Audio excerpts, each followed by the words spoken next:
We're going to launch right into the track now. I would like to invite to the stage Mark Val from Photon, who is going to be delivering a keynote session on the multiplayer compass. And Mark will also be helping me run the track today. So give him a round of applause, please. All right.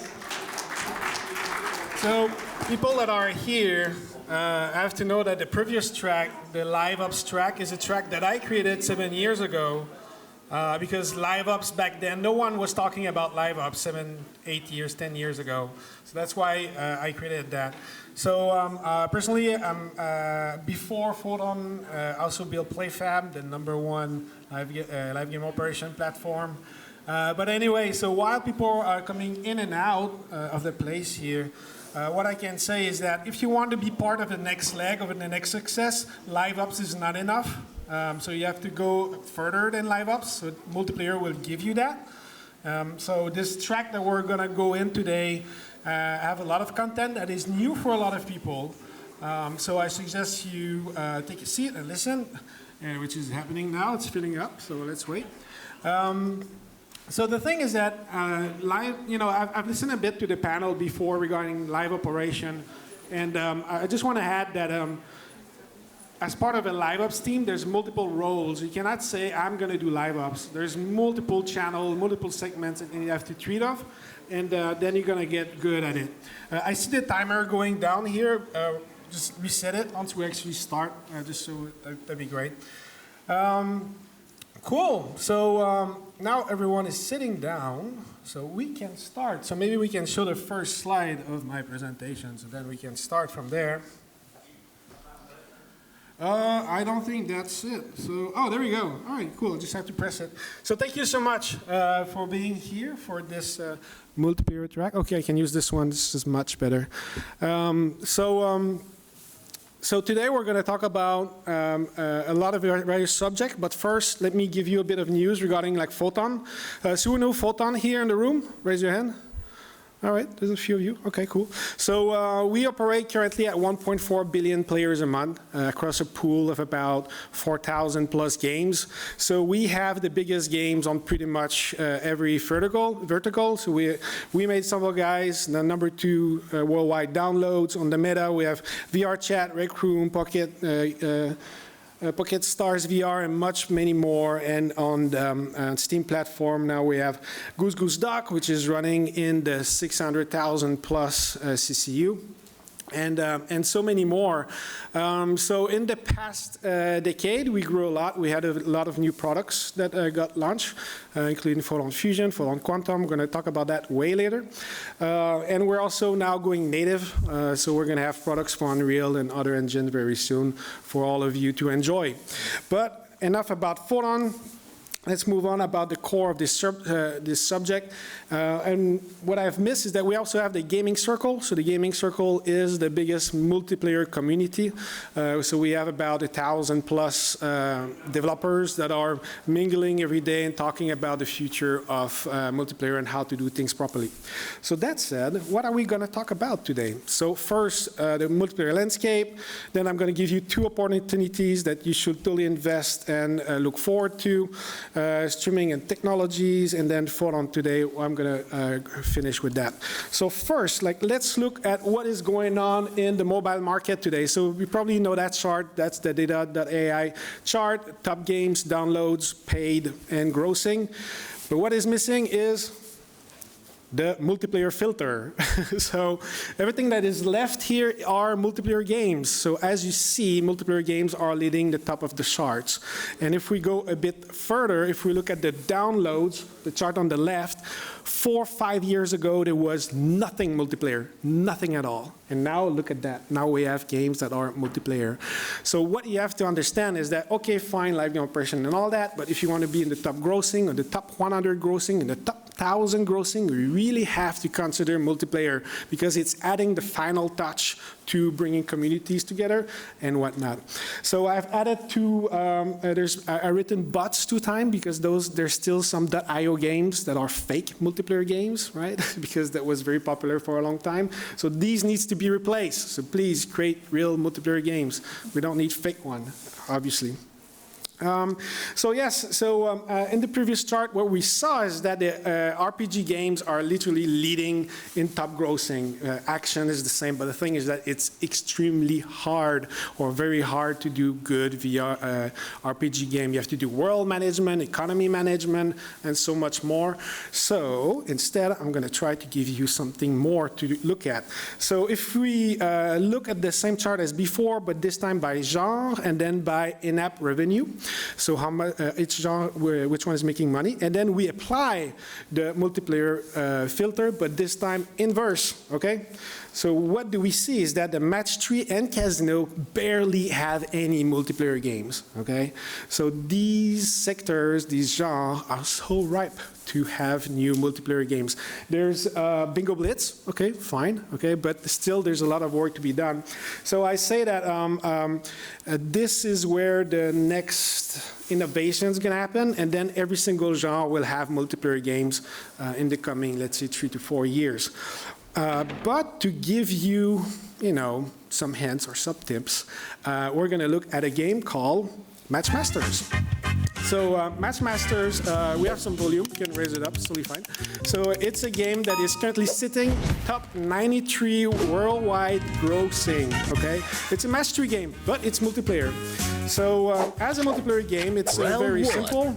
Your turn. So there's multiple modes in the game. We're going to see a bunch of them.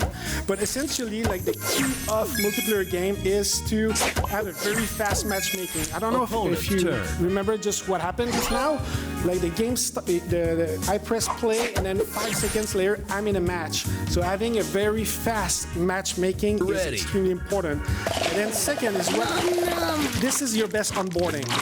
You see the other player playing in real time. You learn as a player from the other player. You cannot have it different onboarding. You're just looking at them, and then you actually learn what are the best moves and how to move forward. So, so I've cut parts of the game or mechanics just so we can see much more of the game. So as part of the multiplayer games, what you have to implement is team objective, which is that you and your team have to amass either items, currencies, or other elements that you want to share with each other, and you want to help each other. So if you go way back in time, in the time with the Facebook game with Farmville, like what people were doing a lot is giving each other pies and giving others like a woodcraft. But these items took a while to gain and to do. So when you were giving those, then you want to give something back to the player, and usually you have to spend some money. So here's another mode. So here's, instead of doing 1 versus 1, as we saw just before, it's 1 versus many. Very similar to Tetris 99 on the Nintendo Switch. You can look at this game too, which is casual game approach to using multiplayer. So, and then now we're going to look at another mode, which is a tournament, which is an elimination system. So having multiple game modes is important, but an elimination system is very, very nice to have, because then if you don't succeed, you see the other players move forward, and then as a player, you can tell yourself, if he or she did it, I can do it as well. So I'm going to try again. Very good for retention, very good for improving your techniques. Real-time provides these kinds of feelings in the players that you don't necessarily have in single-player games. So you have to think about those. What we also find is that in this game, and actually most of the very popular game, if your game crash, if you have a call, obviously, or anything like that, it has to be very easy to rejoin that game. So for example, this game, you can shut your phone off, return back, and then there's going to be a timer in the view of the other player, and the ticker that goes from 30 seconds to 0, which gives time to the other player to rejoin the game. But these techniques are actually very hard to implement for multiplayer engine. So that's why at Photon we made it easier for others to do. So now we're going to look at what I believe. So this game has a chat. You can see all the other players you report with. You can gift items to others, as I was saying earlier. Like here, you can donate boosters. So in short, like this game is very complete, and I think it's a very good example on how to implement multiplayer properties to a match 3 game, and also to any casual game actually. So it has amazing live ops and community, obviously, because if you don't have that, it's very hard to maintain a community.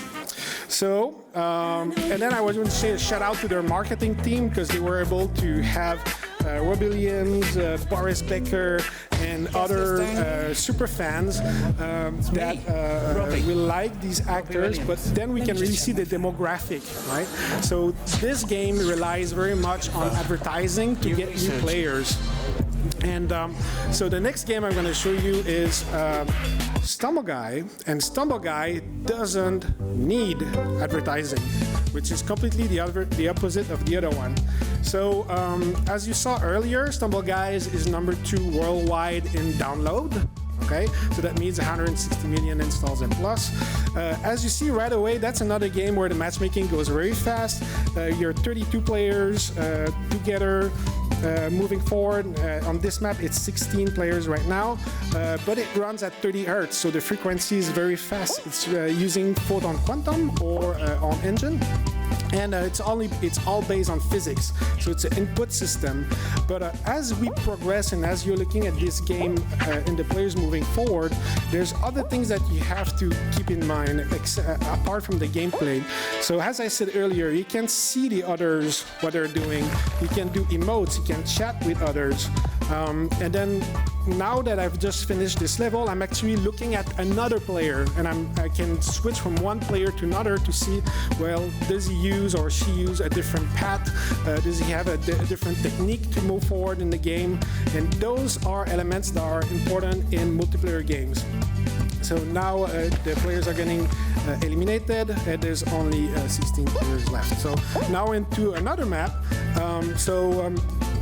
Here, that's where multiplayer games bring something that you can only do in real-time multiplayer games, which is collaboration. You see now I'm trying to bring the players toward me so that we can move this platform up and then we can move forward. If we don't collaborate, we cannot progress. Only multiplayer game can do that. And that brings another element in terms of psychology, which is to create a bonding between the players, and actually it releases more dopamine. And then here, another game mode, which is like, okay, well, you have to guess which of these platforms are the good one to take. And obviously, if you make the dive or if you wait, well, you have more chance to finish first, because now you have to be 8 players out of 16 that needs to qualify. So again, you have to make the plunge to make sure that you're moving forward. So then it's a mixture of competition and collaboration. It's much more than just regular gameplay.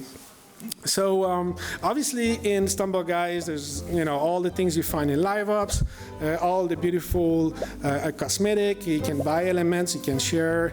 But what you can do in this game that is very crucial for bringing players in is that you can create tournaments. So we left a possibility for streamers to create their own tournaments. It means that as they stream, they have a code, they share the code to their community, and then everyone plays together to be able to compete and have fun. So if you go on Twitch today, there's 100+ right now live stream of Stumble Guys, simply because the streamers are organizing tournaments.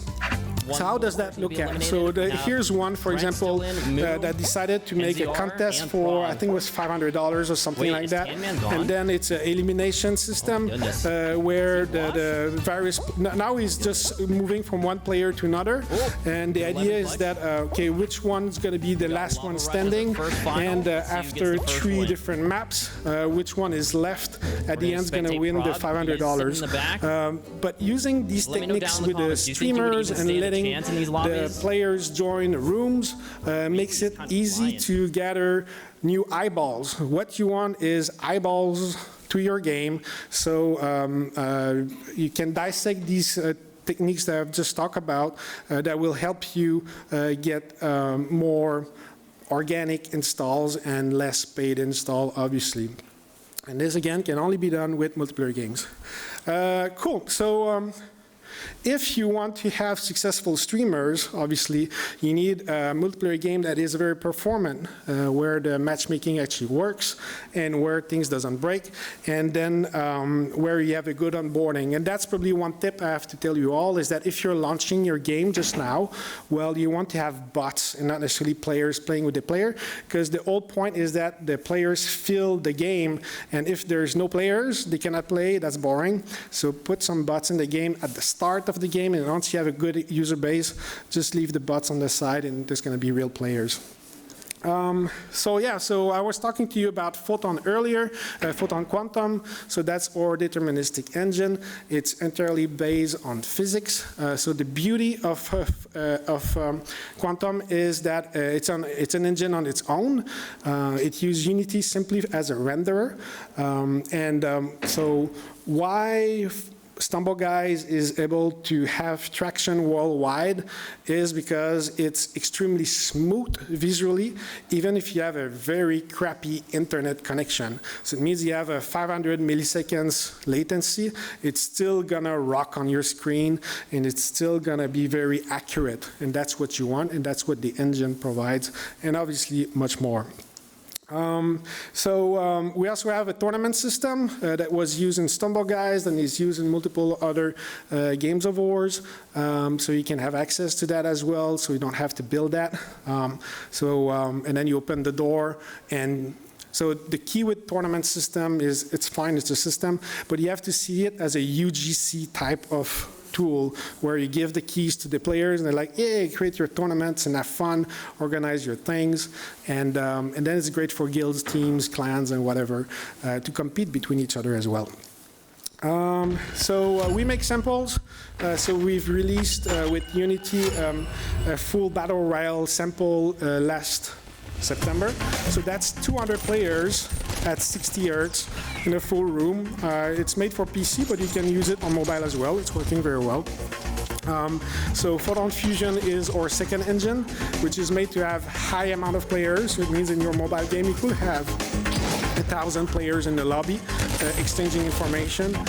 If you want a super hardcore battle with tons of guns, chess, and all these things, it's more about 200 to 250 players in one room. And obviously, if you think about this, there's barely nothing on mobile doing that today. So that's another, very good suggestion for you, is that to open up new kind of gameplays for the industry to work on. So you can download it on unity.com/demos. You're going to find it there. So we have multiple samples, obviously covering all kind of different type of gameplays, so that you guys can start with something instead of nothing. That really helps. So for those of you that think, oh my God, multiplayer is so damn hard, I will not try that. So last September as well, we held a game jam in collaboration with the Global Game Jam. So we, as you see the numbers, we had a lot of participants, and mainly for the majority of the developers were like, okay, now I get it. I'm able to make multiplayer games, and it's actually not that hard. It used to be hard. If you go back like 5 years, or if you go 10 years ago, it was like close to impossible. You needed to be a full network engineer. But that's not the case today. Anyone can make multiplayer games. If I go back like 10 years ago when we started PlayFab, there was, everyone was like, live game operation is impossible, it's too hard, it's CMS, I don't understand data and all that. But now, everyone is doing it. So I highly suggest that you invest time in studying multiplayer so that you too can succeed in the field, because as you saw earlier, that's where all the money is going anyway. So, okay, so that was a quick dive into multiplayer. Obviously, we can talk about it a lot more. I hope that you understood the opportunities in the match 3 and casino sector. If you want to go in action, sports, RPG, and other high combat game, it's a bit harder today to get in, but there's still a lot of space, a lot of room, players like that. But definitely, like casual games per se is like is really where to go. And now there's good examples I was showing you earlier on how to do it and where you can succeed as well. Yeah, thank you so much.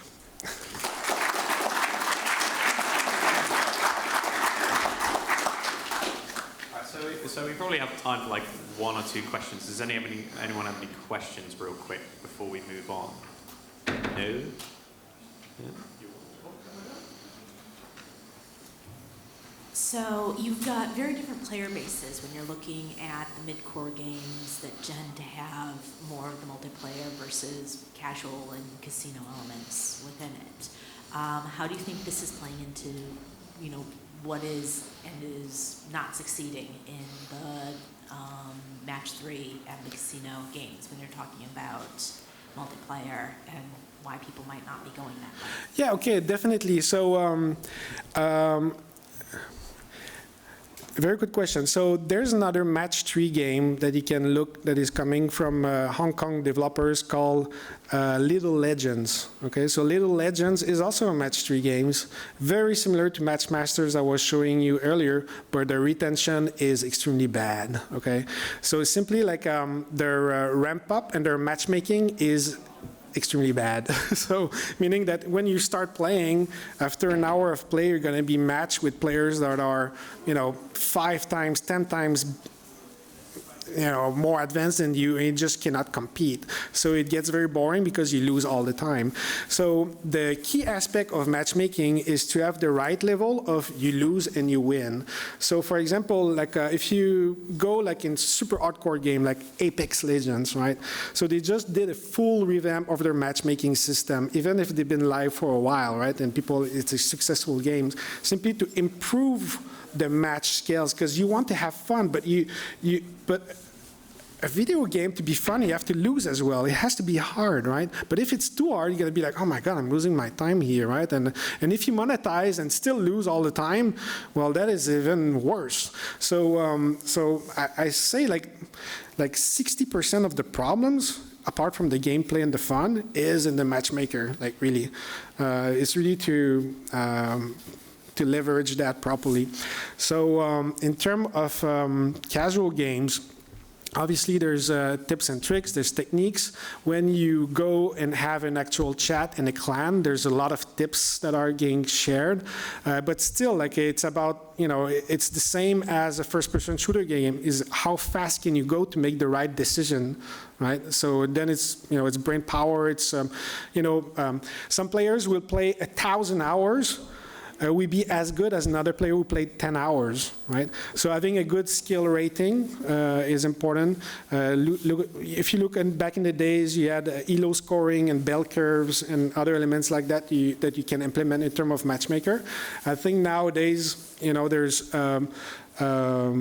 it's part of the equation, but you also have to think at the progression of the player in the game. That's one. And then second is how the frequency of the session, how long are the sessions. So it means that if a player plays for an hour and a half, there's a high chance that it's different than the player would just join it for the, in the last 5 minutes, right? So you have to plug the players together based on time as well. So that's another one. It's a lengthy answer, but it's probably a subject that is not discussed enough, matchmaking. Yeah. I like you. You're great. Sorry. Can we get another round of applause for Mark Val, please?